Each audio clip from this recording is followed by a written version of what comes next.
Welcome to Vintage World, where we uncover the hidden chapters of history that shaped our modern world.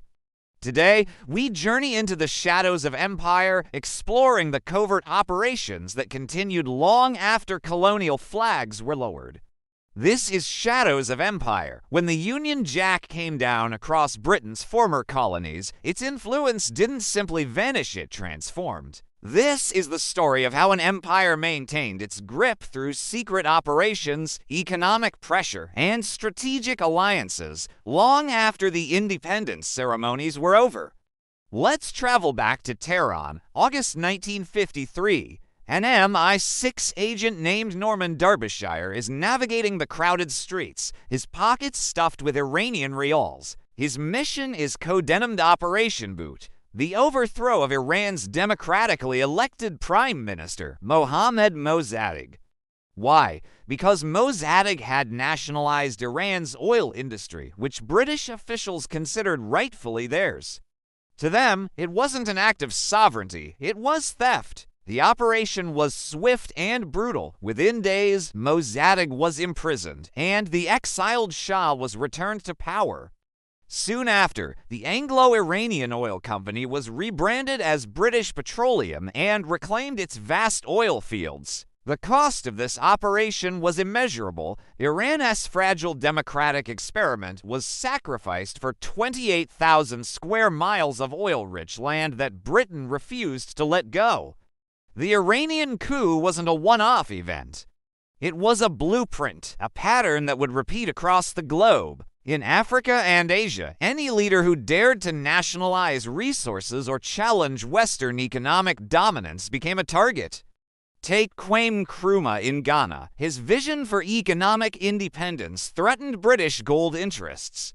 In 1966, while he was on a state visit abroad, he was overthrown in a coup.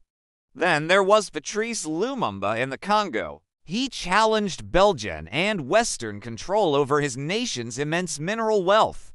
Within months of taking office, he was captured, tortured, and killed. The story repeats. Leaders who stood up for their nation's economic sovereignty were systematically removed.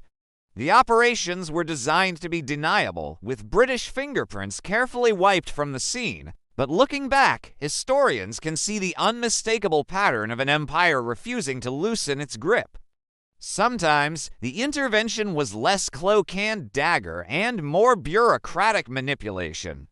In British Guiana, now Guyana, London grew terrified that the charismatic Marxist leader, Chetty Jagan, would align with the Soviet Union after independence. Declassified documents from the colonial office reveal their cold, calculated strategy. They would manipulate constitutional reforms, deliberately delay independence, and even change the electoral system itself, all to ensure Jagan could never lead an independent Guyana.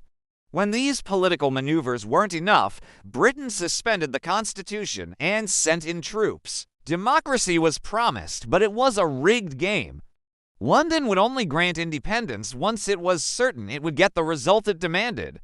Jagan was sidelined, and Guyana finally became independent in 1966, but under leadership more acceptable to the West. The invisible hand of British influence often wore corporate cufflinks. Giant multinational companies like Lonrho, with their boardrooms in London, acted as unofficial extensions of British foreign policy across Africa.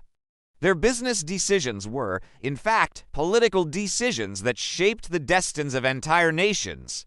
These corporations provided development loans and investment capital, but this aid came with strings attached. It created a cycle of dependency, ensuring that newly independent nations remained economically tethered to Britain. Independence on paper rarely meant economic sovereignty in practice.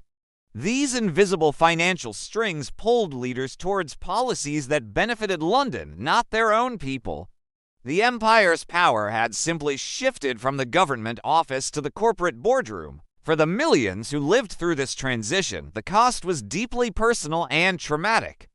In Kenya, the brutal suppression of the Mau Mau uprising didn't end with independence in 1963. thousands remained in detention camps, and the policies of the colonial era created generations of displacement and inequality. Survivors of this period recall the independence ceremonies vividly. The flags changed, the faces in government changed, but the same economic forces continued to control their land, their resources, and their opportunities. The psychological scars of this shadow empire run deep. It created a lasting and understandable suspicion of Western intentions across many former colonies, a legacy that continues to shape international relations to this very day. The promises of partnership and aid are often viewed through a lens of historical exploitation. The story of Britain's post-colonial interventions isn't found in the triumphant histories of empire. You won't read about it in school textbooks.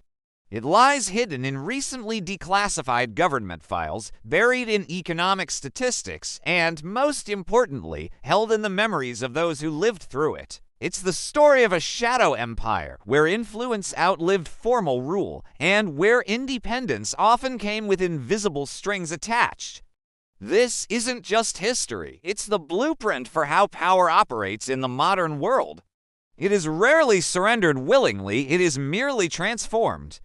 You've been watching Shadows of Empire on Vintage World. If you appreciated this deep dive into hidden history, please support our channel by subscribing and sharing this video.